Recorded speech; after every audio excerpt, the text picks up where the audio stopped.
ডেকেছেন, আমরা সেইটাকে সাড়া দিয়েছি। ইয়া আহলাল গাজ্জা, হে বাইতুল মাকদিসের অধিবাসীরা, হে সম্মান ও মর্যাদার অধিকারীরা, আপনারা সাক্ষী থাকেন।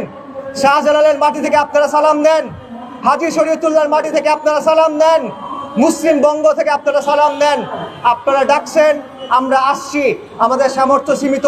আল্লাহর কসম, আল্লাহর কসম, উকসিমু বিল্লাহিল আযীম, আমাদের যদি সামর্থ্য থাকতো আমরা আপনাদের সাথে থাকতাম। আমাদের শরীরটা এখানে আটকা পড়ে আছে, আমাদের মন মসজিদ আল আকসার সাথে, আমাদের অন্তর বাইতুল মাকদিসের সাথে। আল্লাহর কসম, আমাদের সামর্থ্য থাকলে আমরা এই জিহাদে আপনাদের সাথে থাকতাম, আপনাদের সামনে থাকতাম, আপনাদের পেছনে থাকতাম, আপনাদের বামে থাকতাম, আপনাদের ডানে থাকতাম। তৃতীয় যে কারণে আমরা উপস্থিত হলাম সেটা হলো একটা সত্য এই কওমের সামনে স্পষ্ট করার জন্য, এই 18 কোটি মানুষের সামনে স্পষ্ট করার জন্য। আজকে ইসরায়েলি গণহত্যার বিরুদ্ধে অনেকেই বক্তব্য দিয়েছেন, নিন্দা জানিয়েছেন, খুব ভালো কথা।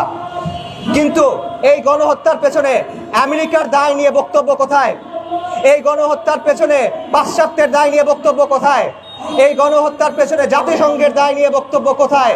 এই গণহত্যার পেছনে তথাকথিত আন্তর্জাতিক সম্প্রদায়ের দায় নিয়ে বক্তব্য কোথায়? এই বক্তব্য কেন আপনারা দেন না? প্রায় 500 দিন ধরে যে গণহত্যা চললো, পুরো পৃথিবীর সামনে লাইভ টেলিকাস্ট হলো, এই গণহত্যায় ইসরায়েলকে অস্ত্র দিয়ে কে সহায়তা করলো? আমেরিকা। ইসরায়েলকে সবচেয়ে বেশি